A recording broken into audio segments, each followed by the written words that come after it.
புஸ்தகம் 6வது அதிகாரம் அதிலே 6-7 வசனங்களை நீங்கள் பார்க்கும் பொழுது ஆண்டவராகிய தேவன் இஸ்ரவேல் ஜனங்களுக்கு ஒரு கட்டளை கொடுக்கிறார். என்ன கட்டளை என்றால், நீ உன் தேவனாகிய கர்த்தர் செய்த எல்லாவற்றையும் உன் இருதயத்திலே பதித்து அவைகளை என்ன செய், உன் பிள்ளைகளுக்கு போதி. நீ நடக்கும் பொழுது, நீ படுக்கும் பொழுது, நீ உட்காரும் பொழுது, நீ எழுந்திருக்கும் போது உன் பிள்ளைகளிடம் அவைகளை பற்றி பேசி அவைகளை போதி என்று ஆண்டவர் சொல்லுகிறார். இன்னைக்கு பாருங்க, நிறைய ஆவிக்குரிய பெற்றோர்கள் இந்த காரியத்திலே தோத்து போகிறார்கள். நிறைய ஆவிக்குரிய பெற்றோருடைய பிள்ளைகள் பாவத்துக்கு அடிமையா இருக்கிறார்கள். காரணம் என்ன? நாம் கடைபிடிக்கிற, நாம் கை கொண்ட கற்பனைகள், ஆண்டவர் நமக்கு செய்த நன்மைகள், ஆண்டவர் நம்மை நடத்தி வந்த பாதைகளை நம்முடைய பிள்ளைகளுக்கு நாம் போதிக்க வேண்டும், வருங்கால சந்ததிக்கு போதிக்க வேண்டும். அப்பொழுதுதான் அவர்கள் கை கொள்வார்கள். வேதத்துல பாருங்க, நிறைய பரிசுத்தவான்கள் அதிலே தோத்து போகிறார்கள். சாமுவேல் தீர்க்கதரிசி தன்னுடைய குமாரருக்கு அவர் போதிக்காமல் போனார். அதனால பாருங்க, ஆண்டவர் சாமுவேல் தீர்க்கதரிசிக்கு அப்புறம் அவருடைய பிள்ளைகளை எழுப்பவில்லை. வேதத்தை நீங்கள் பார்க்கும் பொழுது யோசுவாவுக்கு அப்புறம் யோசுவாவின் பிள்ளைகள் எழும்ப வேண்டும். யூதா கோத்திரத்தை எழுப்புகிறார். மோசேக்கு அப்புறம் கர்த்தர் யோசுவாவை எழுப்புகிறார். காரணம் என்ன?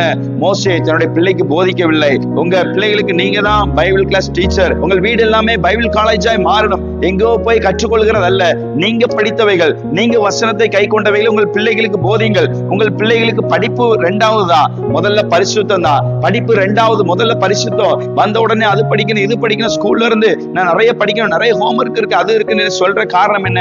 குடும்ப ஜபத்தை தடுப்பதற்காக இந்த காரணம். அதனால பரிசுத்தம் தான் முதல்ல.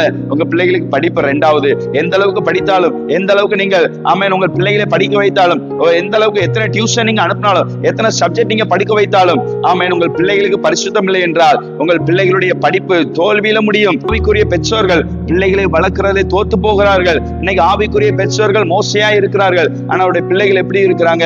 ஆவிக்குரிய பெற்றோர்கள் கிதியோனை போல இருக்கிறார்கள், ஆனா அவர்கள் பிள்ளைகள் எப்படி இருக்கிறாங்க பாருங்க. கிதியோன் பராக்கிரமசாலியா இருக்கிறார், ஆனா அவருடைய பிள்ளை பாருங்க, அவன் எதிரிகளை கொள்ளுகிறதுக்காக பயப்படுகிறான் என்று வசனம் சொல்லுகிறது. காரணம் என்ன? கிதியோன் தன்னுடைய பிள்ளைகளுக்கு அதை போதிக்காமல் போனார். ஆவிக்குரிய பெற்றோர்களாகி நீங்கள் உங்கள் பிள்ளைகளுக்கு பைபிள் கிளாஸ் எடுங்க. டெய்லி 1 மணி நேரம் பைபிள் கிளாஸ் எடுங்க. உங்களால எடுக்க முடிகிறதா? நீங்க நான் சொல்றேன், ஆண்டவர் சொல்றார், உன் கையின் பிரயாசத்தை நீ சாப்பிடுவாய், உனக்கு பாக்கியம் நன்மை உண்டாயிருக்கும் என்று சொல்றாரு. நீங்க சேர்த்து வைத்த ஆசீர்வாதங்கள், நீங்க சம்பாதிக்கிற காரியங்கள் எல்லாவற்றையும் உங்கள் பிள்ளைகள் சாப்பிடணுமா? உங்கள் கையின் பிரயாசத்தை உங்கள் பிள்ளைகள் சாப்பிடணுமா? உங்கள் கண்ணீரின் ஜபத்துக்கு உங்கள் பிள்ளைகளுக்கு பதில் கிடைக்கணுமா? உங்கள் ஜபத்திற்கு, முழங்கால் ஜபத்தின் பலன் உங்கள் பிள்ளைகளுக்கு போய் சேரணுமா? நீங்கள் உபவாசித்து ஜபிக்கிற ஜபம் உங்கள் பிள்ளைகளுக்கு அந்த பலன் சேரணுமா? நீங்கள் ஆலயத்துக்கு வந்து ஆண்டவரை ஆராதிக்கிறதுக்கு உண்டான பலன் உங்கள் பிள்ளைகளை சேரணுமா? நீங்கள் உங்கள் பிள்ளைகளுக்கு வசனத்தை போதிங்க. அப்பொழுதுதான் அந்த பலனை அவர்கள் சுதந்திரித்துக் கொள்வார்கள். எல்லா பலனும் உங்கள் பிள்ளைகளுக்கு சேர வேண்டும் என்றால் நீங்கள் உங்கள் பிள்ளைகளை வசனத்துக்கு நேராய் நடத்துங்கள். உங்கள் பிள்ளைகளுக்கு வேதத்தை சொல்லிக் கொடுங்கள்.